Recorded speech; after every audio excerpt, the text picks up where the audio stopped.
এই যে, হ্যাঁ হ্যাঁ, আপনাকেই বলছি। আপনি কি সেলফি ফ্রিক? স্পেশালি আয়না দেখলেই আপনার একটা মিরর সেলফি তোলা কেউ আটকাতে পারে না? না না, ভুল বুঝবেন না, এখানে কোনো সেলফি শেমিং হচ্ছে না। আরে আমরাও সেলফি তুলি, আর ট্রায়াল রুমের দেওয়াল জোড়া আয়না দেখলে আমাদের হাতও একটু নিষ্পিস করে বই কি। আর সেই জন্যই এই গল্পটা আমাদের জন্য। যদি ওই দেওয়াল জোড়া আয়না, ওই নিখুঁতভাবে ফুটে ওঠা প্রতিবিম্ব আর মোবাইল ক্যামেরা ফাঁদ পাতে আমাদের জন্য, যদি কোনো ষড়যন্ত্র হয়, কেমন ষড়যন্ত্র, তারই উত্তর রইল আজ। শুনতে থাকুন স্ক্যাটার্ড থটসের আজকের নিবেদন, সৌরভ আঢ্যর দ্য পারফেক্ট ট্রায়াঙ্গেল। 13ই সেপ্টেম্বর 1942, কায়রো, ইজিপ্ট। মৃতের নাম মারুম হামিদা। মৃত্যুর সময় দুপুর 3:50। কারণ গলায় কাঁচ ঢুকিয়ে মৃত্যু, পাশেই ভাঙা আয়না পড়েছিল, তারই টুকরো। আততায়ী অজানা, কাউকেই ধরা সম্ভব হয়নি। Case closed. 19 মে 1967, অসলো, নরওয়ে। মৃতের নাম জেনেফার ডিসুজা। মৃত্যুর সময় রাত 2:20। কারণ পয়েন্ট ব্ল্যাঙ্ক রেঞ্জে গুলি। পিস্তল মৃতের ডান পাশেই পড়েছিল, সমস্ত ঘর ভর্তি আয়নার কাঁচ। আততায়ী হোমিসাইড না সুইসাইড সেই নিয়ে ধোঁয়াশা। Case closed. 3রা জুন 1981, সিডনি, অস্ট্রেলিয়া। মৃতের নাম রিপ ফ্লাওয়ার। মৃত্যুর সময় ভোর 5:42। কারণ বাইক অ্যাক্সিডেন্ট। চারিদিকে অজস্র কাঁচের টুকরো, তবে কী কারণে রোড অ্যাক্সিডেন্ট জানা যায়নি। কাঁচও কারণ হতে পারে। Case closed. 29 December 2011, Pittsburgh, Pennsylvania, United state. মৃতের নাম রোজারিও গোমস। মৃত্যুর সময় দুপুর 12টার আশেপাশে। কারণ হলিউড অভিনেতা। লিফটের মধ্যে মৃত অবস্থায় পাওয়া যায়। গলায় আঙুলের ছাপ পাওয়া যায়, কিন্তু আশ্চর্যজনকভাবে আঙুলের ছাপ ওনার নিজেরই। মৃতদেহের চারিদিকে কাঁচের টুকরো ছড়াছড়ি। আততায়ী এক্ষেত্রেও হোমিসাইড না সুইসাইড সেই নিয়ে ধোঁয়াশা। Case closed. 10ই এপ্রিল 2017, পিটোরিয়া, সাউথ আফ্রিকা। মৃতের নাম শেখ অ্যালেক্স। মৃত্যুর সময় রাত 1:15। কারণ মৃত ধর্মান্তরিত মুসলিম, প্রচণ্ড ভয়ে হার্ট অ্যাট্যাক। খাটের পাশে স্মার্টফোনের ক্যামেরা আর স্ক্রিন দুটোই ভেঙে চৌচির, তার সাথে সামনের আয়নার কাঁচ। আততায়ী ভয়ের কারণ জানা যায়নি। Case closed. মোবাইলে পরপর 5টা আনসলভড কেস পড়ে চুপ করে খানিকক্ষণ বসে থাকল তুহিন। চোখটা বন্ধ, হাত দুটো মাথার পিছনে। সারা বিকেল নেট ঘেটে ঘেটে কেসগুলো খুঁজে বের করেছে সে। আরও অনেকগুলো সাইটে এরকম কেস রয়েছে। তুহিন জানে ওগুলোও এরকমই কিছু একটা বলবে, আর প্রত্যেকটা কেস আশ্চর্যজনকভাবে আনসলভড, এবং প্রতি ক্ষেত্রেই মৃতের কাছে কোনো না কোনো কাঁচের টুকরের উপস্থিতি। আসলে কদিন আগে যে কেসটা ওর হাতে এসছে তার আদ্যপ্রান্ত কোনোটাই মাথায় ঢুকছে না তার। খানিকক্ষণ চুপ করে বসে থাকল তুহিন। ডান হাতটা মুঠো করে কপালের ওপর দুবার মৃদু ঘুষি মারে সে। অনেকগুলো এলোমেলো ছবি যেন তার চোখের সামনে মুহূর্তের মধ্যে ঝলসে ওঠে। একটা মেলার মাঠ, সাঁই সাঁই করে একটা নাগরদোলা ঘুরছে।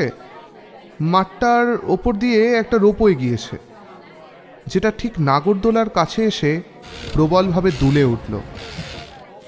আগুনের ফুলকি ছিটকে বেরোলো রোপওয়েটার সাথে ইলেকট্রিক তার থেকে, আর তার সাথে সাথে একটা প্রচণ্ড বিস্ফোরণের শব্দ। কান ফাটানো আর্তচিৎকারের সাথেই নাগরদোলাটা সবচেয়ে নিচের বসার আসনটাতে ছিটকে এসে পড়ল একটা রক্তাক্ত মৃতদেহ। ছবিগুলোকে কোলাজের মতো বারবার জোড়া লাগাবার চেষ্টা করছে তুহিন। কিন্তু না, কিছুতেই কিছু মিলছে না। এমন কোনো সূত্রই এখন অবধি পাওয়া যায়নি যাতে এটাকে অ্যাক্সিডেন্ট না বলে হত্যা বলা যেতে পারে।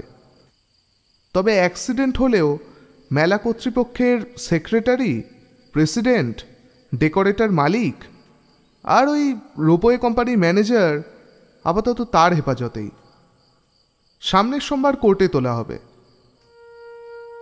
কিন্তু সেদিন সন্ধ্যায় মৃতদেহটা বারবার দেখে ওর মনে হচ্ছিল এটা নিছক কোনো দুর্ঘটনা নয়, হত্যা নাকি অন্য কিছু।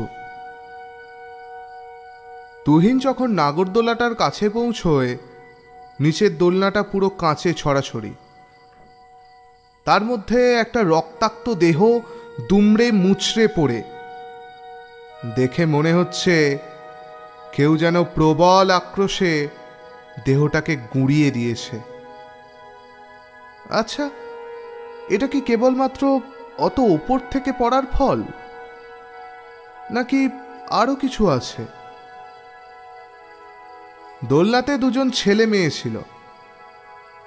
ডেড বডিটা পড়ার সাথে সাথে মেয়েটি জ্ঞান হারায়। ছেলেটাও কেমন একটা ঘোরের মধ্যে। তাদের সামনের হসপিটালে নিয়ে যেতে বাধ্য হয় তারা।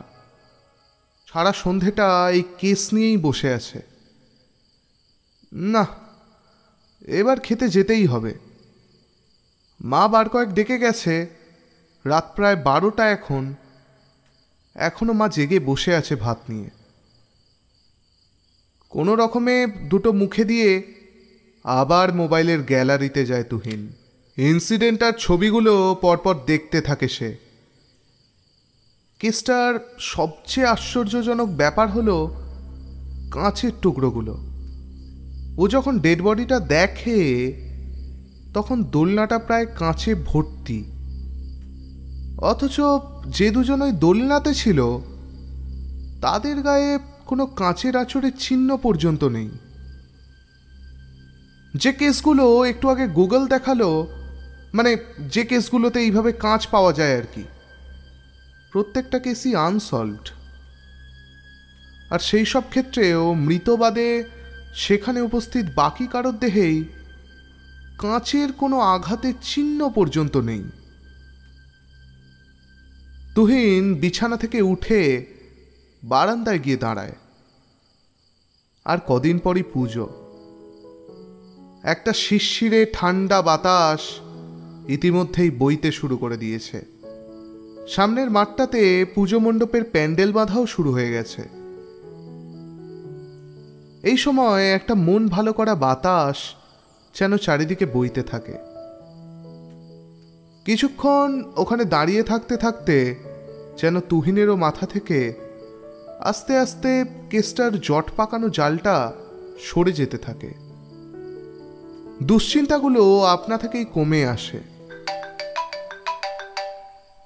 মোবাইলটার রিংটোনে হঠাৎই যেন নিজের মধ্যে ফিরে আসে তুহিন। তাড়াতাড়ি রুমে ঢুকে খাটের উপর থেকে মোবাইলটা তুলে নেয়। নীলাঞ্জনা। না, এবার ফোনটা ধরতেই হবে।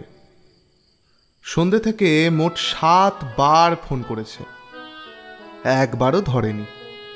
এবার না ধরলে নেক্সট দিন যেদিন দেখা করতে যাবে তখন বোধহয় আর আস্ত রাখবে না।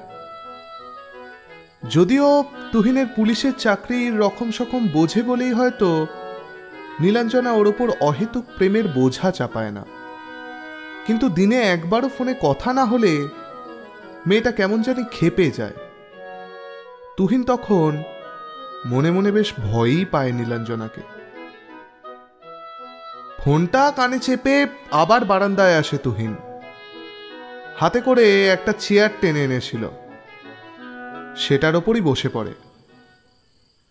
বেশ কিছুক্ষণ পর হঠাৎ মনে হলো কেউ যেন ওকে আড়াল থেকে খেয়াল করছে। দুটো অদৃশ্য চোখ যেন ওর দিকেই স্থির দৃষ্টিতে নিবদ্ধ।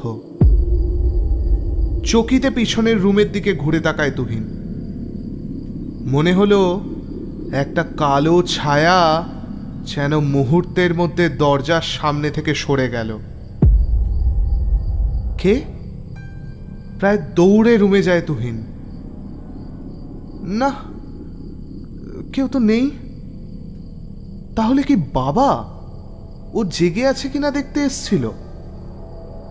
এত বড় হলো তাও মা বাবার এই খেলো কিনা, ঘুমোলো কিনা, সব ব্যাপারে নজরদারি করা চাই। মাঝে মাঝে বেশ বিরক্তিই লাগে। তুহিন একবার দেওয়ালে টাঙানো ঘড়িটার দিকে দেখে। বাবা, 1:30? বাবা এখনো তার মানে জেগে? তুহিন নীলাঞ্জনার সাথে কথা বলতে বলতেই একবার বাবা মায়ের রুমের দিকে ঘুরে আসে,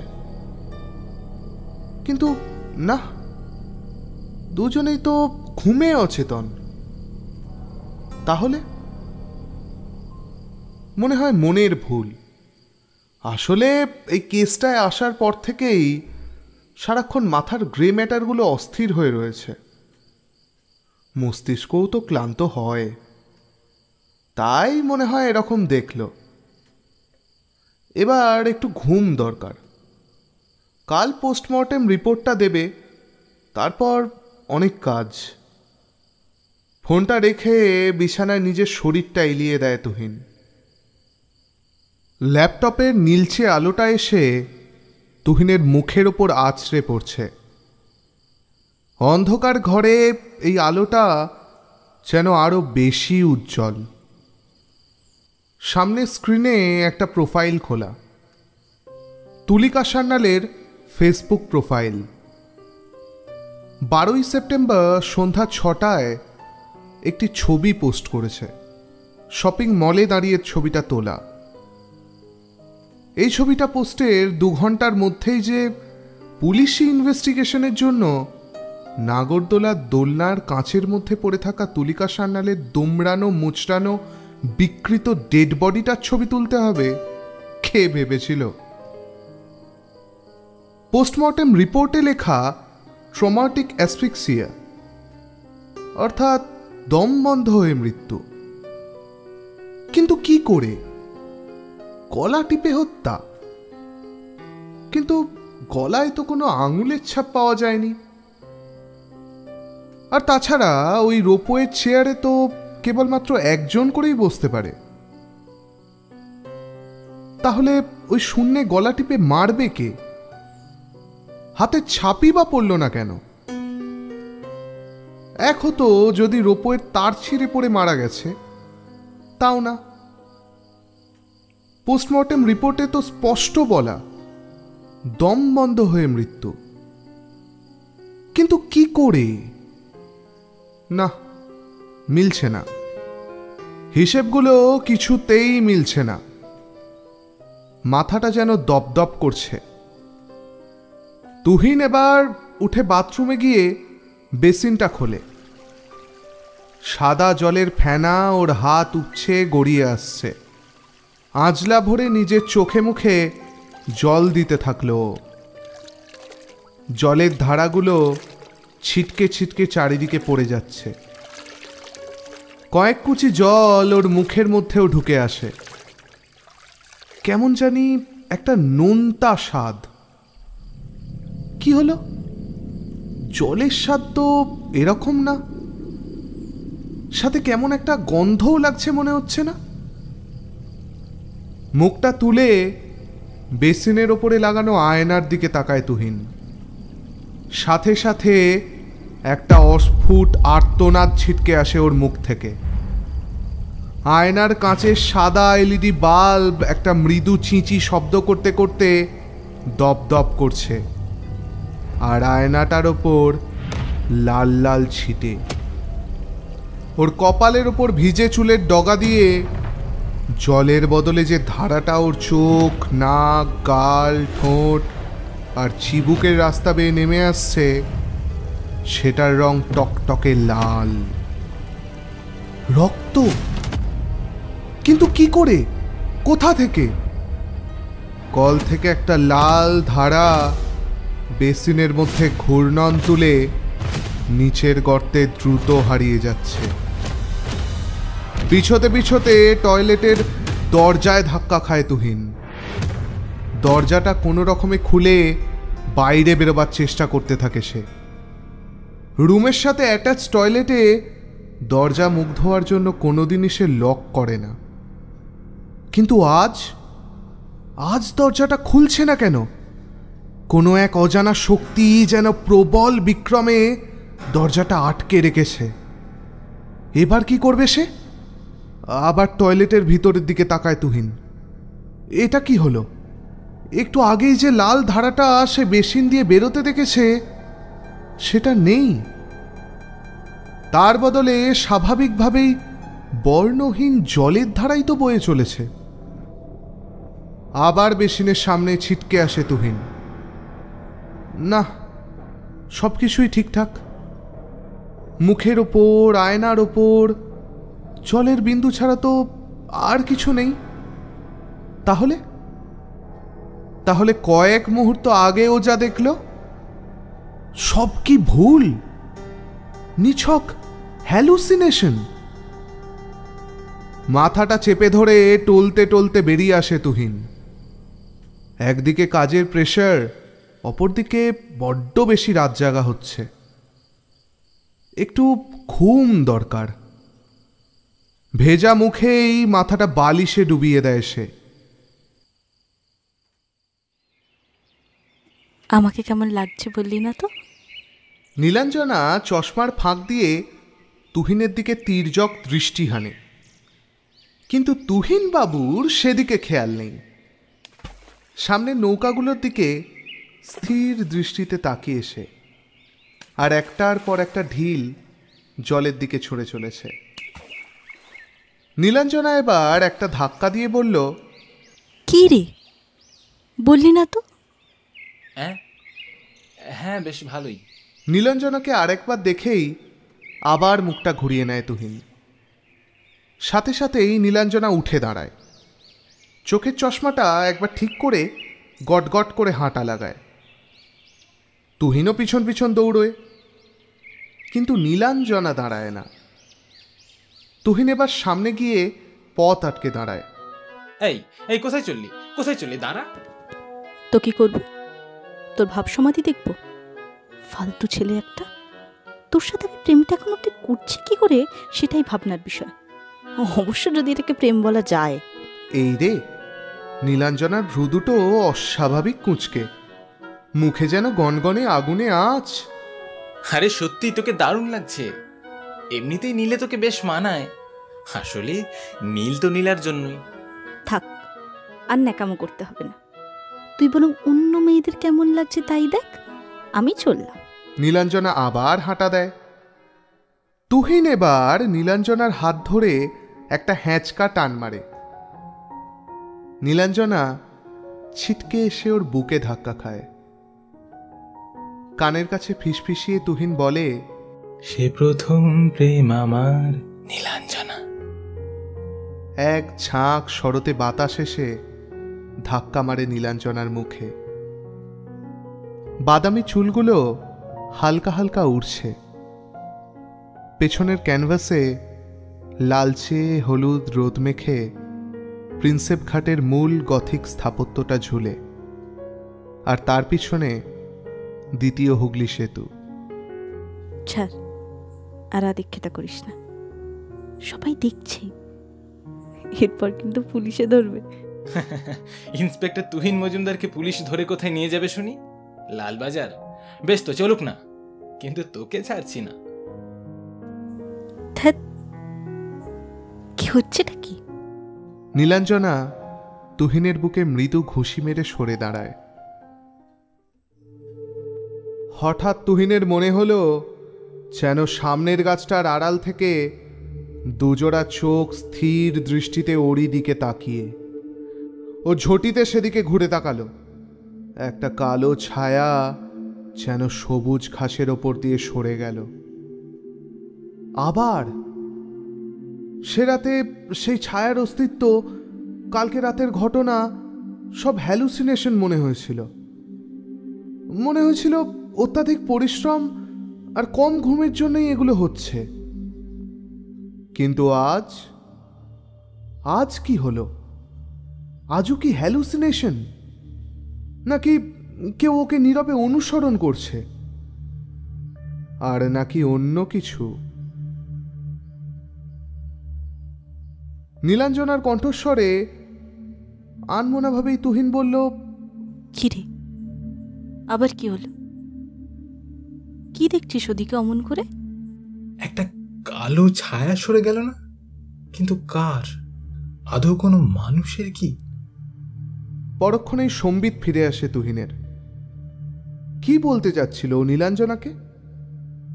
এমনিতেই ওর পুলিশের চাকরি নিয়ে মেয়েটা যা টেনশন করে, তার উপর এইসব ঘটনা শুনলে তো আর কথাই নেই। কি যে করবে, নিজেকে অনেক কষ্টে সামলে সে বলল, কিছু না, বল। আমি কি বলবো? তুই তো কি একটা বলছিলিস। আচ্ছা, তোর কি হয়েছে বলতো? কয়েকদিন ধরে কেমন যেন আনমনা আছিস। আরে কিছু না রে বাবা, কিচ্ছু হয়নি। কি আবার হবে? ওই রোপওয়ে কেসটা নিয়ে একটু চাপে আছি, এই যা। সত্যি বলছিস তো? আমাকে কিছু লুকোচ্ছিস না তো? আরে না মেরি মা, কিচ্ছু লুকোচ্ছি না। পুলিশে চাকরি করি, বুঝিসই তো সব। ছাড় তো সব। তুই বরং বল, পুজোয় ড্রেস কেনার জন্য যে টাকাটা দিলাম, সেটা দিয়ে কিনলি কিছু? তুহিন কথার দিক পরিবর্তনের চেষ্টা করে। না, কিনবো না। তুই না গেলে কিচ্ছু কিনবো না। আরে বাবা, আমার ব্যাপারটা একটু বোঝার চেষ্টা কর। নীলাঞ্জনা এবার কড়া চোখে তুহিনের দিকে তাকায়। প্লিজ ওভাবে তাকাস না, আমি ভস্ম হয়ে যাব। আচ্ছা আচ্ছা, ঠিক আছে। সামনে সানডে দুপুর 2টো, সাউথ সিটি। কি রে, তুই কোথায়? ফোনের ওপার থেকে নীলাঞ্জনার গলায় এক রাশ বিরক্তি ঝরে পড়ে। শোন না, একদম ফেসে গেছি রে। এইমাত্র একটা জরুরি কল দিয়েছে ওসি। প্লিজ তুই কিছু মনে করিস না। তার মানে তুই আসছিস না, তাই তো? বলেই ফোনটা কেটে দেয়। এত বিরক্ত লাগে না? এই পুজোর ভিড় ঠেলে সেই সাঁতরাগাছি থেকে আমি এলাম, আর উনি বলেন কি না আজ আসবেন না। নীলাঞ্জনার আগে গজগজ করতে করতে পাশের একটা আইসক্রিম পার্লারে ঢুকে পড়ে। একটা চকলেট স্কুপ আইসক্রিম অর্ডার করে বসে পড়ে টেবিলে। মাথাটা একটু ঠান্ডা করা দরকার, কিন্তু কি করবে বুঝতে পারছে না। ফিরে যাবে নাকি কিছু কিনেই নেবে? পুজো তো আর বেশি বাকি নেই, আর অন্যদিন যে অফিস কেটে আসবে সেটাও পসিবল না। আর তাছাড়া তুহিনের জন্য ওয়েট করা বেকার।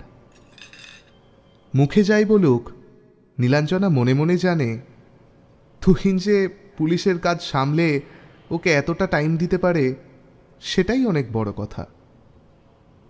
না, কিছু একটা কিনেই নেবে। এদিকে আবার তুহিন ফোনের পর ফোন করে চলেছে। ও ঠিক বুঝেছে নীলাঞ্জনা হেব্বি ক্ষেপে। শেষে আর থাকতে না পেরে ফোনটা ধরেই নেয় নীলাঞ্জনা। বিরক্তি সহকারে বলে, বল, আসতে যখন পারবি না তখন তো ফোন করছিস কেন? শোন না, তুই ড্রেসটা কিনে ট্রায়াল রুমে গিয়ে পরে আমাকে ভিডিও কল কর। থাক, আরে তো আদিক্ষেতা দেখাতে হবে না। আমার ড্রেস আমি নিজেই কিনতে পারবো, তোকে লাগবে না। নীলা, রাগ করিস না প্লিজ। তুই একটু বোঝ, প্লিজ একটা ভিডিও কল করিস। পারবো না বলেই ফোনটা কেটে দেয় নীলাঞ্জনা। বেশ কিছুক্ষণ এদিক ওদিক ঘুরে একটা ড্রেস পছন্দ করে নীলাঞ্জনা। তারপর সেটা হাতে নিয়ে ট্রায়াল রুমের সামনে যায়।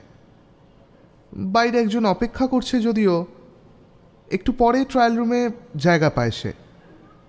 ভেতরে ঢুকে পছন্দ করা ড্রেসটা প্রথমে সামনের হ্যাঙ্গারে ঝোলায়।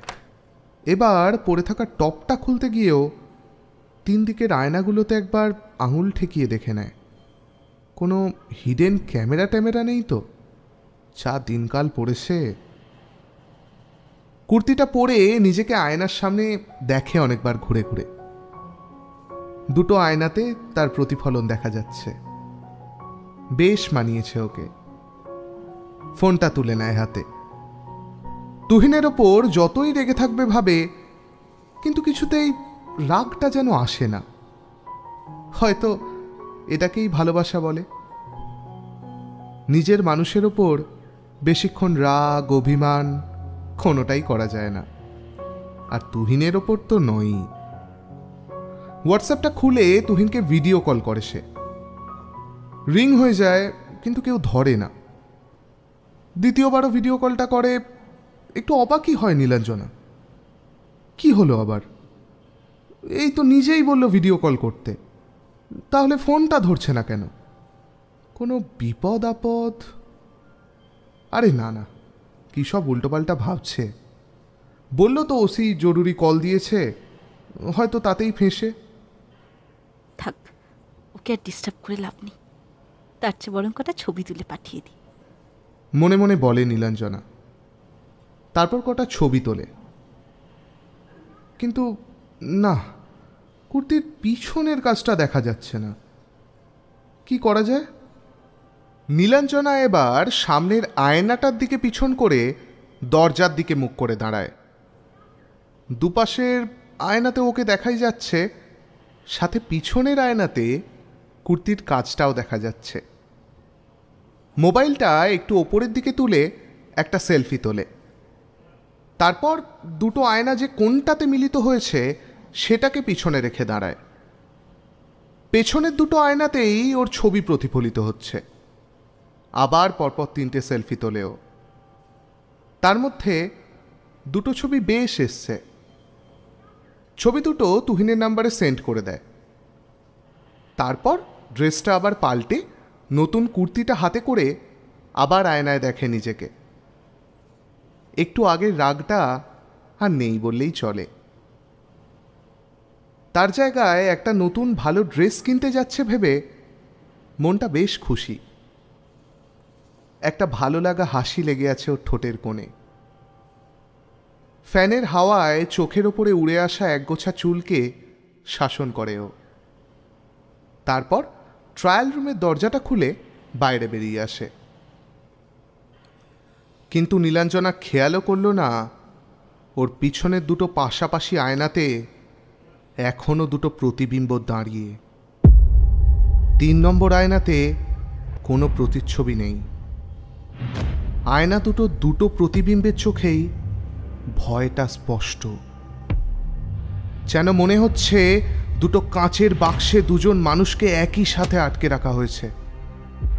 বন্দি মানুষ দুটো গলা ফাটিয়ে চিৎকার করতে করতে কাঁচের দেওয়ালে সজোরে আঘাত করছে, কিন্তু তাদের আর্ত চিৎকার কিছুতেই ওই কাঁচের বাক্সের দেওয়াল ভেদ করে বেরিয়ে আসতে পারছে না। আর সেই দুটো প্রতিবিম্ব একজনেরই, নীলাঞ্জনার। নীলছে একটা আলোতে রুমটা মাখামাখি। হালকা টিউনে ফসিলস চলছে। এই সময়টা বেশ প্রিয় নীলাঞ্জনার। সন্ধেতে সাউথ সিটি থেকে ফেরা থেকেই মনটা বেশ খুশি। তুহিন একটু আগেই ফোন করে বলল ড্রেসটা দারুণ হয়েছে। যদিও তার আগেই ড্রেসটা কিনে নিয়েছিল নীলাঞ্জনা। অনেকটা সময় তুহিনের সাথে কথা হয়েছে আজ, তাই এখন আর ফোন করে জ্বালাবে না। এমনিতেই ছেলেটা ওই রোপওয়ে কেসটা নিয়ে বড্ড চাপে। কি হলো? বাথরুমের কলটা খোলা নাকি? না, একটু আগেই তো নিজের হাতে বন্ধ করেছে। তাহলে বাথরুমে গিয়ে কলটা আবার বন্ধ করে খাটে এসে ওঠে নীলাঞ্জনা। বালিশে মাথা রেখে চোখটা বন্ধ করে।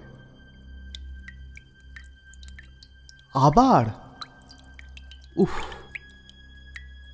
কলটাই মনে হয় খারাপ হয়ে গেছে। কালকেই একটা প্লাম্বার ডাকতে হবে। সাঁতরাগাছির এই 1 BHK ফ্ল্যাটে ও একাই থাকে। ডালহাউসিতে অফিস। বাবা মা কোলাঘাটের ওদিকে একটা ছোট্ট গ্রাম গোপালনগরে থাকেন। প্রত্যেক উইকেন্ডে নীলাঞ্জনা যায়, আর ওনারাও মাঝে মধ্যেই আসেন এখানে। এই তো 2 দিন আগেই ঘুরে গেলেন, তাই এই শনিবার আরও যায়নি। ডালহাউসিতে চাকরি করতে করতেই এক কলিগের মাধ্যমে তুহিনের সাথে পরিচয়। ভালো লাগা আর তারপর ভালোবাসা। বাড়ি থেকে বিয়ের চাপ দিলেও নীলাঞ্জনার এত তাড়াতাড়ি ইচ্ছে নেই। তুহিন আরও দুজনেই আগে একটু ভালোভাবে সেটেলড হোক, তারপর ওসব ভাবা যাবে। না, আবার উঠতেই হবে, জলটা পড়েই চলেছে। ইচ্ছে না থাকলেও বিছানা থেকে পা নামায় নীলাঞ্জনা, সাথেই দ্রুত পাটা আবার তুলে নেয়। একটা শীতল স্পর্শ যেন পায়ের তলায় লাগলো, তার সাথে একটা গরম নিঃশ্বাস। কি আছে খাটের তলায়? সাপ নাকি অন্য কোনো সরীসৃপ? কিন্তু এই 10 তলা বিল্ডিংয়ের 7 তলার ফ্ল্যাটে সাপ আসবে কোথা থেকে?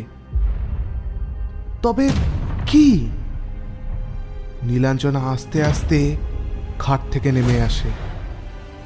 নীলচে নাইট বাল্বের আলোটা খাটের তলায় একটু এগিয়ে গিয়েই গাঢ় অন্ধকারে হারিয়ে গেছে। আর সেই নীল কালো মাখামাখি হয়ে থাকা অন্ধকারে প্রায় অদৃশ্য একজোড়া চোখ যেন নিষ্পলক দৃষ্টিতে তার দিকেই স্থির। নীলাঞ্জনা অনুভব করতে পারে একটা হিম শীতল চোরা স্রোত ওর মেরুদণ্ড দিয়ে ধীরে ধীরে নেমে যাচ্ছে, আর কপালের ওপর বিন্দু বিন্দু ঘাম আরও ধীরে ধীরে জমা হচ্ছে। ফেসবুকে তুলিকা সান্যাল যে ছবিটা দিয়েছিল সেটার দিকে স্থির দৃষ্টিতে তাকিয়ে আছে তুহিন। ছবিটা কোনো একটা ট্রায়াল রুমে তোলা, তাতে কোনো সন্দেহ নেই। হঠাৎই তুহিনের চোখটা সরু হয়ে আসে। ছবিটা একটু বড় করে সে। পেছনের আয়না আর তার পাশের আয়নাটার একধার অল্প দেখা যাচ্ছে, আর সেই সরু অংশটাতে কোনো প্রতিবিম্ব দেখা না গেলেও পিছনের আয়নায় প্রতিবিম্ব দেখা যাচ্ছে। কিন্তু একটা প্রতিচ্ছবি কি? তুহিন আরও একটু জুম করে ছবিটা। সামনের প্রতিবিম্বটাতে তুলিকা সান্যালের পিঠ দেখা যাচ্ছে, যদিও সেটাই স্বাভাবিক। কিন্তু তার পিছনে আর একটা ঝাপসা প্রতিচ্ছবি দেখা যাচ্ছে, আর সেটাতে তুলিকা সান্যালের সামনের দিকের ছবি। আর সেই প্রতিবিম্বের চোখে চাপা আতঙ্কের ছাপটা স্পষ্ট। এই প্রতিবিম্বটা এতটা অস্পষ্ট বলেই হয়তো তুহিনের এতদিন চোখে পড়েনি। কিন্তু এটা কি করে সম্ভব? কোনো ট্রায়াল রুমের দরজাতে তো আয়না থাকে না। আচ্ছা, যদি তর্কের খাতিরে ধরেই নেওয়া যায় যে ওই ট্রায়াল রুমের দরজাটাতে আয়না ছিল, তাহলেও পেছনের ওই অস্পষ্ট প্রতিবিম্বে তুলিকার মুখের এক্সপ্রেশন তো একই আসা উচিত। কিন্তু তা তো নয়। তাহলে কি করে এলো এই প্রতিবিম্ব? সবটা যেন ঘেঁটে যাচ্ছে। কিসের ইঙ্গিত দিচ্ছে এই প্রতিবিম্বটা? মাথার মধ্যে সব চিন্তাগুলো জট পাকিয়ে যাচ্ছে। আবার নতুন করে ভাবতে হবে সব কিছু। যে কটা কেস ইন্টারনেটে এর আগে তুহিন পড়েছিল সেগুলো আবার পড়তে শুরু করলো। একই ঘটনা। লাস্ট যে কেসটা পড়েছিল সেটা 10ই এপ্রিল 2017। সাউথ আফ্রিকার পিটোরিয়া শেখ অ্যালেক্স নামের যে মুসলিম ভদ্রলোক প্রচণ্ড হার্ট অ্যাটাকে মারা যান, তার কেসটার নিচে একটা লিঙ্ক দেওয়া রয়েছে। এটা কিসের লিঙ্ক? এই লিঙ্কটা তো আগে ছিল না। কি জানি, আগে তো দেখেনি তুহিন এটা। সেদিন তো প্রত্যেক কটা কেস খুঁটিয়ে পড়েছিল তুহিন। না, তখন এটা ছিল না। একবার দেখতে হচ্ছে এই নতুন লিঙ্কটা কিসের। লিঙ্কটাতে ক্লিক করেও একটা Facebook group, international paranormal research society. তার একটা পোস্ট, একজন ভদ্রলোকের ছবি সেলুনে দাঁড়িয়ে, পাশাপাশি দুটো আয়নাতে তার প্রতিবিম্ব দেখা যাচ্ছে। হ্যাশট্যাগ দিয়ে লেখা শেখ অ্যালেক্সের ইনস্টাগ্রাম পোস্টে করা শেষ ছবি। এর 12 ঘন্টার মধ্যেই উনি মারা যান। আরও অনেক কিছু লেখা ছবিটার সাথে পোস্টটা করেছেন জন্টি ম্যাথিউস নামের কোনো একজন, এইমাত্র 6 মিনিট আগে। তুহিন এবার ছবির সাথে লেখাগুলো পড়তে থাকে। জন্টি ম্যাথিউসের মতে ছবিটাতে শেখ অ্যালেক্সের পিছনের দুটি আয়নাতে ওনার নর্মাল এক্সপ্রেশনের প্রতিবিম্ব ছাড়াও আরও অনেকগুলি ঝাপসা প্রতিবিম্ব দেখতে পাওয়া যাচ্ছে, আর সেই প্রতিচ্ছবিগুলোর চোখের দৃষ্টিটা আতঙ্কের। তুহিন এবার শেখ অ্যালেক্সের ছবিটা জুম করে। ঠিকই তো, বেশ কয়েকটা ঝাপসা প্রতিবিম্ব যেন পরপর প্রতিফলিত হয়ে চলেছে প্রত্যেকটা আয়নায়। তার মানে তুলিকা সান্যালের অন্য পাশের আয়নাটাতেও এরকমই ছবি থাকার কথা। কিন্তু এই ঝাপসা প্রতিচ্ছবির ব্যাখ্যাটা কি? কোথা থেকে এলো এই ঝাপসা প্রতিবিম্বগুলো?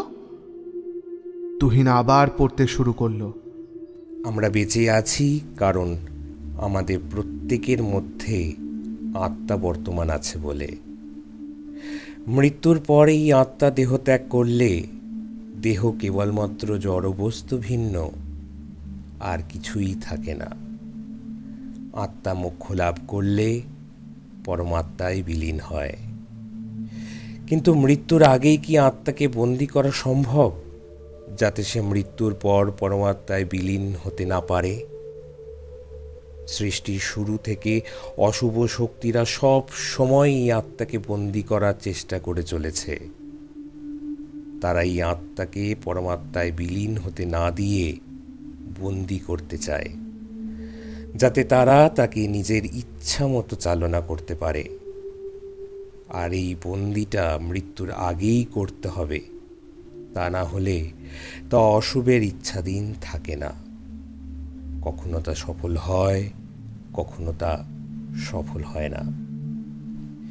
কিন্তু দুর্ভাগ্যবশত মানুষ নিজের অজান্তেই অনেক সময় নিজের আত্মাকে নিজেই বন্দী করে ফেলে, আর নিজের অজান্তে অশুভকে নিজেই আহ্বান করে।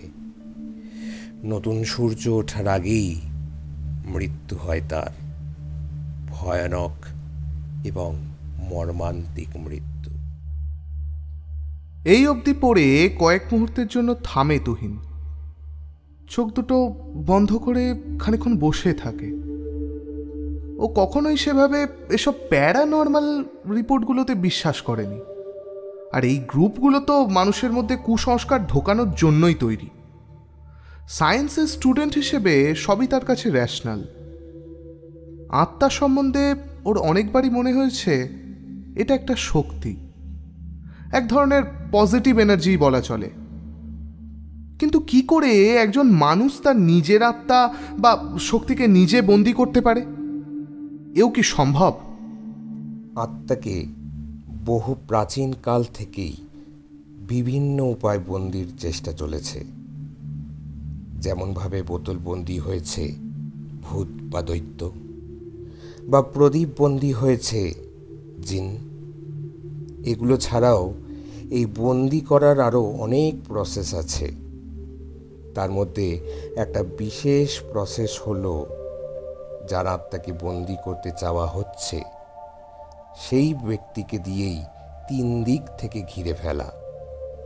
মানে এক কথায় নিজেকে দিয়েই নিজেকে বন্দি করা। কি সব উল্টোপাল্টা কথা! নিজেকে দিয়ে কোন মানুষ নিজেকে ঘিরে ফেলবে? এ কি কোনো মাইথোলজির গাল গল্প নাকি, যে একটা মানুষ থেকে একই রকম হাজার গন্ডা মানুষ তৈরি হলো? রক্তবীজ নাকি ক্লোন? চত্বর সব। এই জন্যই এইসব উল্টোপাল্টা ফেসবুক পোস্টগুলোর পিছনে টাইম ওয়েস্ট করতে নেই। ছবিটাও বোধহয় এডিটেড। তুহিন মনে মনে বেশ বিরক্ত হয়। গ্রুপটা থেকে বেরিয়ে আসার জন্য ব্যাক অপশানে ক্লিক করতে গিয়েও কিসের একটা অমোঘ আকর্ষণে ও আবার বাকি অংশগুলো পড়তে শুরু করলো। কিন্তু একজন মানুষ নিজেকে কি করে নিজেকে দিয়ে বন্দি করতে পারে? আজটেক, আসারিয়, ইজিপ্টীয়, নরওয়ে, গ্রিক, ভারতীয় সব কটার প্রাচীন তন্ত্রমন্ত্রের বইতে এর একাধিক প্রসেস উল্লেখ থাকলেও সবচেয়ে শক্তিশালী খাঁচা হল পারফেক্ট ট্রায়াঙ্গেল বা ত্রিকোণ। এই ট্রায়াঙ্গেলে বন্দি করার সবচেয়ে সহজ উপায় হল আয়না বা মিররের ব্যবহার। কোনো মানুষকে যদি তার নিজের প্রতিবিম্ব দিয়েই 3 দিক থেকে ঘিরে ফেলা হয়, তাহলেই সে নিজের দ্বারা নিজেই বন্দী হলো। আর এই 3টে মিররকে থাকতে হবে পারফেক্ট ট্রায়াঙ্গেল ফর্মে। তুহিন এবার একটু সোজা হয়ে বসল। প্রাচীনকাল থেকে এরকম উপায়ে অনেকের আত্মা বন্দি করা হয়েছে বলে জন্টি ম্যাথিউস দাবি করেছেন, একটা লম্বা লিস্টও দিয়েছেন। কিন্তু মানুষ নিজের অজান্তে নিজেকে বন্দি করতে পারে, এটা কিভাবে হয়? সেই অ্যালেক্সের যে ছবিটা দিলাম, এটাই ওনার শেষ ছবি। তার ক্ষেত্রে সেলুনের 2টো আয়না তো দেখা যাচ্ছে, তাহলে তৃতীয় আয়নাটা কোথায়, যেটা ওই পারফেক্ট ট্রায়াঙ্গেল তৈরি করবে? আর কোনো আয়না তো নেই। এখানে তৃতীয় মিররের কাজটাই করল সামনের দিকে ধরে থাকা ওনার মোবাইল ক্যামেরার লেন্স, যাতে তার নিজের ছবিই উঠেছে। অর্থাৎ 3টে প্রতিচ্ছবি মিলিয়ে ওই পারফেক্ট ট্রায়াঙ্গেল তৈরি হলো। আর সেই ট্রায়াঙ্গেলের ঠিক মাঝে তিনি থাকলেন, নিজেকে দিয়েই নিজে বন্দী হলেন, এবং তার ফলেই তাঁর ওপর অশুভের কালো ছায়া নেমে এলো। কিন্তু কি সেই অশুভ শক্তি যা দেখে তিনি হার্ট অ্যাটাকে মারা গেলেন, তা আজও অজানা। পড়াটা শেষ করে খানিক থম মেরে শুয়ে রইল তুহিন। মনের মধ্যে একটা তীব্র ঝড় উঠেছে। তুলিকা সান্যালের মৃত্যুর আগের সেই ছবিটা ট্রায়াল রুমে। মোবাইলের প্রতিচ্ছবি আর পিছনের 2টি আয়নার প্রতিবিম্ব যদি ধরে নেওয়া হয়, তাহলে এক্ষেত্রেও সেই ট্রায়াঙ্গেল তৈরি হয়েছে, দ্য পারফেক্ট ট্রায়াঙ্গেল। এই প্যারানর্মাল গ্রুপের এই পোস্টের কথা যদি বিশ্বাস করতে হয়, তাহলে তো তুলিকা সান্যালের মৃত্যুটাও অশুভ শক্তির। না, যত সব ভুলভাল গল্প, কিছু অলস মস্তিষ্কের নিছক কল্পনা বিলাস। তুহিন এবার জন্টি ম্যাথিউসের নামটার ওপর ক্লিক করে। ওনার প্রোফাইলটা খুলে যায়।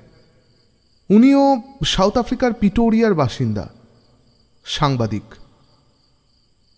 বেশ খানিকক্ষণ প্রোফাইলটা ঘাঁটার পর তুহিন বুঝতে পারল 2017 থেকেই জন্টি ম্যাথিউস এই অ্যালেক্সের কেসটার পিছনে পড়ে। পুলিশ কেসটা ক্লোজ করে দিলেও উনি হাল ছাড়েননি। ধুস, এই জন্টিও মনে হয় শেষে কোনো সমাধান করতে না পেরে এইসব বেকার গালগল্প সাজিয়েছে। কিন্তু গালগল্পই যদি হয়, তাহলে তুলিকা সান্যালের দম বন্ধ হয়ে মৃত্যুটা হলো কি করে? কাঁচগুলোই বা এলো কোথা থেকে? আর আর ছবিতে ওই ঝাপসা প্রতিবিম্বটাই বা কোথা থেকে এলো? আরও ঘেঁটে যাচ্ছে সব। মনে হচ্ছে যেন একটা কালো মাকড়সা আস্তে আস্তে জাল বুনছে তুহিনের মাথায়। তুহিন এবার ইন্টারন্যাশনাল প্যারানর্মাল সোসাইটির গ্রুপটাতে ফিরে আসে। আরে, কোথায় গেল পোস্টটা? জন্টি ম্যাথিউসের কোনো পোস্টই তো নেই। কি হলো ব্যাপারটা? একটু আগেই তো ছিল, ডিলিট করে দিল নাকি? কে করলো ডিলিট? জন্টি ম্যাথিউস নিজে, নাকি নাকি এই বেসলেস পোস্ট দেওয়ার জন্য গ্রুপ অ্যাডমিন? সহসা একটা তুষার শীতল চোরা স্রোত তুহিনের সমস্ত নিউরন বেয়ে দ্রুত ছড়িয়ে পড়তে লাগল। সামনের বারান্দার পর্দা হালকা বাতাসে মৃদু দুলছে। কৃষ্ণা চতুর্দশীর মরা চাঁদ সেই পাতলা সাদা পর্দা ছিঁড়ে নেমে এসছে ওর রুমের মধ্যে। আর সেই আলোতেই রুমের মেঝেতে আরও একটা জিনিস দুলে চলেছে, একটা ছায়া। অথচ পর্দার পিছনে যে কেউ নেই সেটা তুহিন স্পষ্ট দেখতে পাচ্ছে। তাহলে ছায়াটা কার? দূর থেকে একদল রাত জাগা কুকুরের রক্ত জল করা কান্নার শব্দ ভেসে আসে। এবার একটা কথা মনে পড়তেই মুহূর্তের মধ্যে বিছানার উপর সোজা হয়ে উঠে বসল তুহিন। তাহলে কি দ্বিতীয়বার কুকুরগুলোর ডাকের সাথে সাথেই ওর মোবাইলটা সশব্দে বেজে উঠল। নীলাঞ্জনা। তুহিন কাঁপা কাঁপা হাতে ফোনটা রিসিভ করে কানে চেপে ধরে বলল, হ্যালো। বাথরুমটার একদিকে জড়সড় হয়ে দাঁড়িয়ে আছে নীলাঞ্জনা। কপালের বিন্দু বিন্দু ঘামটা এখন একটা ধারার রূপ নিয়েছে। বিস্ফারিত দুটো চোখ সামনের দিকে স্থির। দৃষ্টি অনুসরণ করে দেখা গেল সামনের কলটা থেকে একটু আগে যে টপ টপ করে জল পড়ছিল সেটা এখন জলের ধারা না, জল তো নয়, তার বদলে কল থেকে যেটা বেরিয়ে আসছে সেটা রক্ত। কোথা থেকে আসছে রক্তটা? খাটের তলার ওই ধূসর চোখগুলো কার ছিল? যদি কিছু থেকেই থাকে তাহলে এই এক মুহূর্তে সেটা গেল কোথায়? ওটা কি কোনো প্রাণী নাকি? ওটা যদি নেহাতি চোখের বুল বলে নীলাঞ্জনা ধরেও নেয় তাহলে এটা কি? সামনের কলটা দিয়ে যে ধারাটা বেরিয়ে আসছে সেটা রক্ত ছাড়া আর কিছুই নয়। তা তার গন্ধ, বর্ণ, গাঢ়ত্ব সব কিছুই বলে দিচ্ছে। না, মাথাটা কাজ করছে না। তুহিনের আসতে এত দেরি হচ্ছে কেন? খাটের তলার ওই নীল কালোয় মিশে থাকা চোখ দুটো সহসা অদৃশ্য হওয়ার সাথে সাথেই তো সে ফোনটা করেছিল। তুহিন তো বলল যে ও আসছে, তাহলে এত দেরি কেন? হঠাৎ নীলাঞ্জনার মাথার পিছনের বাথরুমের সাদা সিএফএল আলোটা দপ দপ করতে করতে নিভে গেল। একটা চাপা আর্তনাদ যেন নীলাঞ্জনার গলা ছিঁড়ে বেরিয়ে আসতে চাইছে, কিন্তু আওয়াজটা কিছুতেই বেরোচ্ছে না। লোডশেডিং কি? না তো। তাহলে তো বাইরের ল্যাম্পপোস্টের ধোঁয়াটে হলদে আলোটা বাথরুমের জানলা দিয়ে পিছলে আসতো না, আর সেটা নীলাঞ্জনার সামনের বেসিনের ওপর ডিম্বাকার আয়নাটার ওপরও পড়তো না। ওটা কি? আয়নায় নীলাঞ্জনার ঠিক পিছনে। চমকে একবার পিছনের দিকে তাকায় নীলাঞ্জনা। কেউ তো নেই। তাহলে নীলাঞ্জনা এবার দৌড়ে বাথরুম থেকে বেরোনোর চেষ্টা করে, কিন্তু ওর পা দুটো সজোরে কেউ মাটিতে আটকে দিয়েছে। নীলাঞ্জনা আবার সামনের দিকে দেখে। ওর ঘাড়ের ওপর লোমগুলো একটা একটা করে খাড়া হচ্ছে, আর সেই লোমগুলোর ওপর আগুনের হলকার মতো একটা নিঃশ্বাস পড়ছে। বাইকটা বাঁদিকে ঘুরিয়েই সরু গলি দিয়ে শর্টকাটটা ধরল তুহিন। মিটারের কাঁটাটাই সরু আঁকামাকা গলিতেও প্রায় 60 ছুঁই ছুঁই। যতটা দ্রুত সম্ভব ততটা দ্রুতই নীলাঞ্জনার কাছে পৌঁছতে চাইছে। প্রত্যেকটা মুহূর্ত, প্রত্যেকটা সেকেন্ড এখন ভীষণ দামি। নীলাঞ্জনার যে ছবিটা ওর হোয়াটসঅ্যাপে ঠিক বিকেল 5:13 ঢুকেছে তাতে ট্রায়াল রুমের দুটো আয়না স্পষ্ট। আর এক্ষেত্রেও যদি লেন্সের প্রতিচ্ছবিটা ধরে নেওয়া হয় তাহলে আর ভাবতে পারে না তুহিন। এমনকি গ্যালারিতে গিয়ে ছবিটা দেখার অবধি সাহস হয়নি ওর। তারপর নীলাঞ্জনা যখন ওকে ফোন করে বলল খাটের তলায়, হঠাৎ সজোরে দুটো ব্রেকই কষে তুহিন। বাইকটা খানিকটা স্কিড করে এগিয়ে গিয়ে থরথর করে কেঁপে দাঁড়িয়ে গেল। মৃদু হেডলাইটের আলোতে দুটো হলদেটে চোখ সামনের দিকে স্থির হয়ে জ্বলছে। কয়েক মুহূর্ত সব স্থির। চারিদিকের বাতাসটা অবধি যেন স্থির। প্রত্যেকটা সেকেন্ড যেন তুহিনের কাছে ঘন্টার সামিল। চোখ দুটোর সাথে সাথেই একটা চকচকে কালো দেহ এবার একটা ছোট্ট লাফে পাশের প্রাচীরটার ওপারে হারিয়ে গেল। বিড়ালটা পার হয়ে যাওয়ার পরেও তুহিন কয়েক মুহূর্ত স্থবিরের মতো দাঁড়িয়ে থাকল। তারপর হঠাৎ সম্বিত ফিরে আসতেই সেলফ স্টার্ট দিয়ে দ্রুত গতিতে সামনের দিকে এগিয়ে ডান দিকে বাঁক নিল। কাঁধের ওপর পড়া গরম নিঃশ্বাসটার সাথে সাথে আবার চকিতে পিছনে ফিরল নীলাঞ্জনা। না, কেউ নেই তো। এবার সামনে ঘোরার সাথে সাথেই আয়নায় দেখতে পেল তার কাঁধের ঠিক পিছনেই একটা ছায়া মূর্তি। আর সেই ছায়ামূর্তি আর কারণ নয়, ওর নিজের। যে পোশাকটা পরে আজ সাউথ সিটি গেছিল সেটাই ছায়ামূর্তিটার পরনে।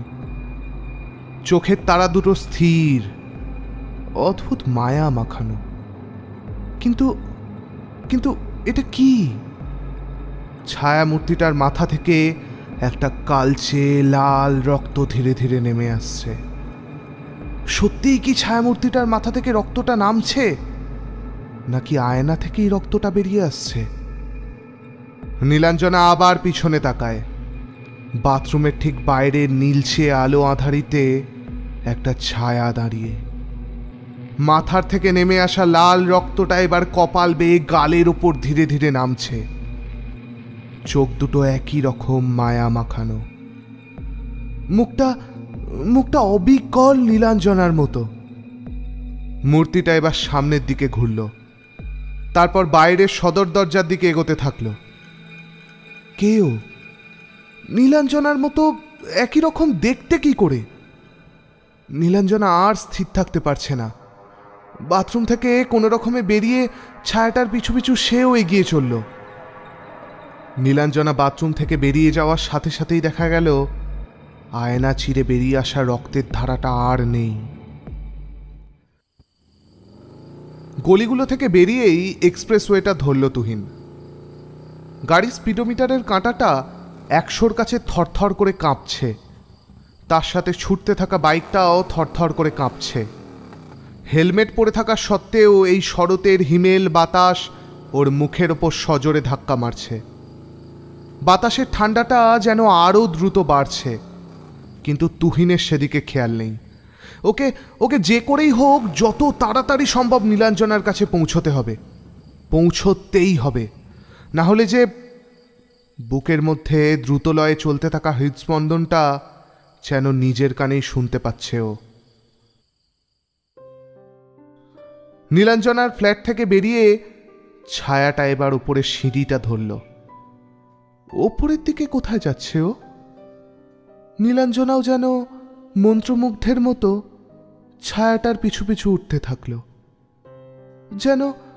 যেন মনে হচ্ছে কোনো অদৃশ্য দড়ির আকর্ষণে টানা হয়ে চলেছে। এটা কোথায় এলো? এ তো টেরেস। 10তলা বিল্ডিংটার টেরেসের একদিকে 3টে চেয়ার, একটা গোল টেবিলকে ঘিরে ত্রিকোণভাবে রাখা। সেটাকে পেরিয়ে ছায়াটা ছাদের প্রাচীরের ওপর এসে দাঁড়ালো।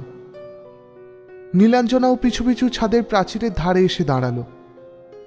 ওর চোখ দুটো দেখে মনে হচ্ছে যেন হিপনোটাইজড। এবার একটা হাতে ভর দিয়ে প্রাচীরের ওপর উঠে দাঁড়ায় নীলাঞ্জনা।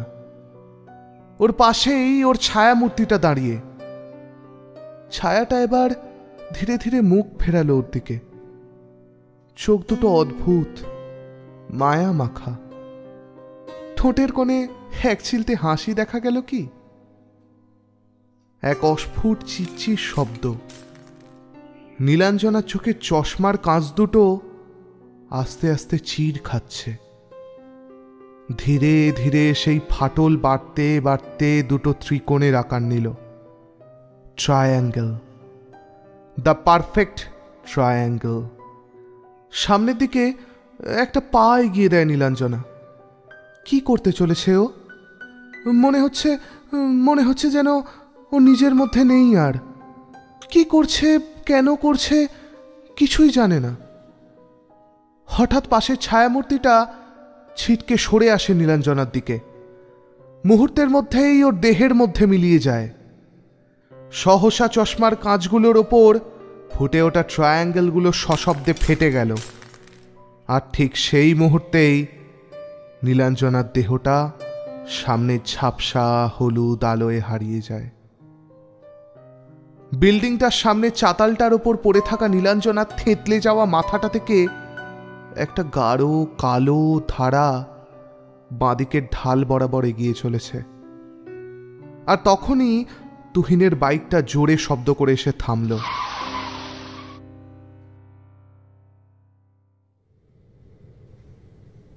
হলুদ আলোয় সারা ঘরটা ঢাকা।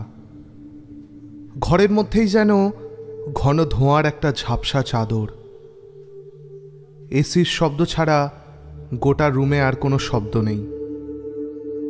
সামনে সেন্ট্রাল টেবিলের ওপর হুমড়ি খেয়ে বসে আছে একটা দেহ।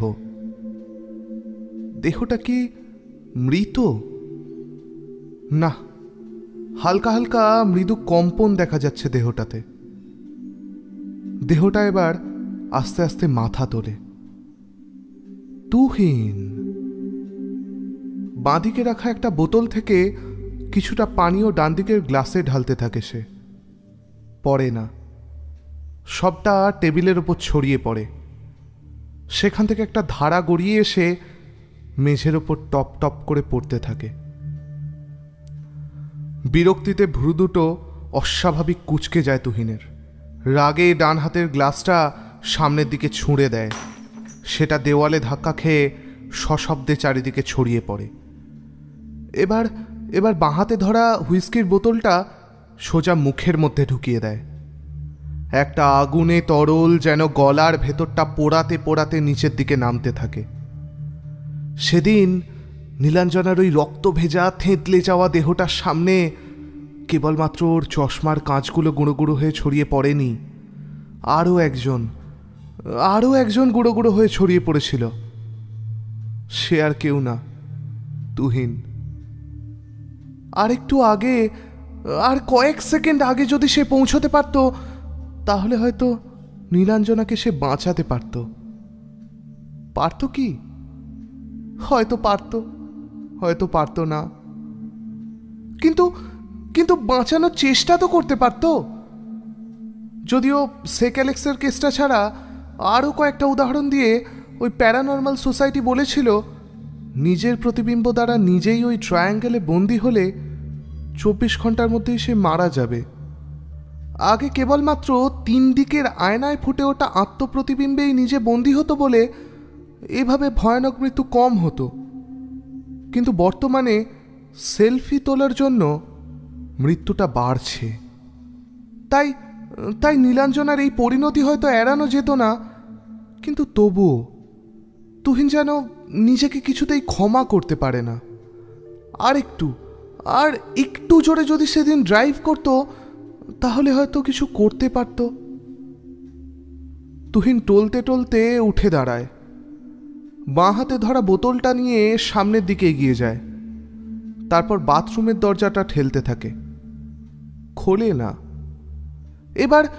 এবার বেশ একটু জোরে ধাক্কা দেয়। দরজাটা ঠেলে ভিতরে ঢুকে আসে তুহিন। ডান হাতে হাতড়ে হাতড়ে লাইটটা জ্বালায়। একটা মৃদু সাদা আলোয় রুমটা ভরে যায়। রুমে এসি চললেও অল্প ঠান্ডা বাতাসে এই বাথরুমে ঢুকছে। তার উপর এপ্রিলের গরম। বিন্দু বিন্দু ঘাম জমতে থাকে তুহিনের কপালে। ধীরে ধীরে সামনের বাথটবের দিকে এগিয়ে যায় ও। একটা কল দিয়ে জল ঢুকছে বাথটবটার মধ্যে। জলের মধ্যে মৃদু ঘূর্ণন আর তার সাথে অল্প অল্প বুদবুদ তৈরি হচ্ছে। বেশ কিছুক্ষণ সেই দিকে স্থির দৃষ্টিতে তাকিয়ে থাকে তুহিন। এবার একটা পা ডোবায় জলটার মধ্যে। কিছুক্ষণ স্থির। তারপর পোশাক পরেই সমস্ত দেহটা জলের মধ্যে এলিয়ে দেয়। হুইস্কির বোতল ধরা বাঁ হাতটা বাথটাবের বাইরে। মাথাটা নিচের দিকে করে থাকায় চুলগুলো মুখের ওপর নেমে আসে। চোখটা জলের দিকে স্থির। জলে কয়েকটা বুদবুদ ধীরে ধীরে ঘুরছে। দূরে একদল কুকুরের হাড় হিম করা কান্না ভেসে আসে। তুহিন খেয়ালও করল না জলের বুদবুদগুলো আস্তে আস্তে মিলিয়ে যাচ্ছে। তার বদলে জলের মধ্যেই ধীরে ধীরে ওকে ঘিরে তৈরি হচ্ছে একটা ট্রায়াঙ্গেল, দ্য পারফেক্ট ট্রায়াঙ্গেল। হঠাৎ বাথরুমের লাইটটা দপদপ করতে করতে নিভে যায়।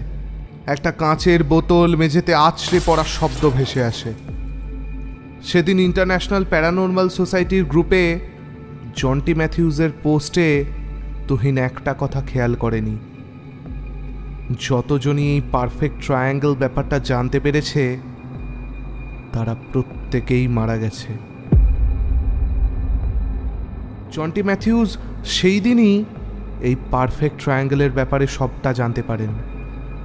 তারপরই উনি ফেসবুকের প্যারানর্মাল সোসাইটির গ্রুপে পুরো বিষয়টা জানান, কিন্তু ছবি আর লেখা পোস্ট করার কিছুক্ষণের মধ্যেই তার চারিদিকে অশুভের অস্তিত্ব অনুভব করতে থাকেন। তাই ভয় পেয়ে 10 মিনিটের মধ্যেই পোস্টটা ডিলিট করেন।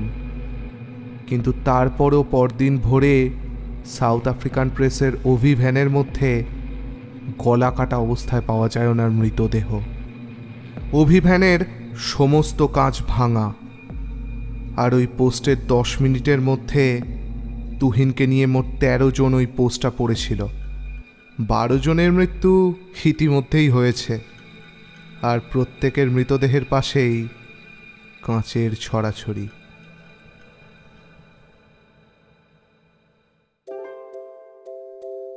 শেষ হলো আমাদের আজকের নিবেদন সৌরবার্ধের দ্য পারফেক্ট ট্রায়াঙ্গেল।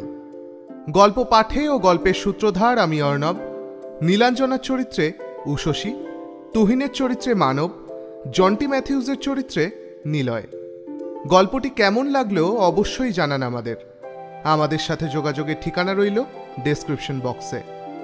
গল্পটি ভালো লাগলে অবশ্যই লাইক, কমেন্ট, শেয়ার, সাবস্ক্রাইব করে পাশে থাকবেন। আগামী সপ্তাহে আরও একটি রোমাঞ্চকর গল্প নিয়ে হাজির হবে স্ক্যাটার্ড থটস। ততক্ষণ please do care to stay tuned. নমস্কার।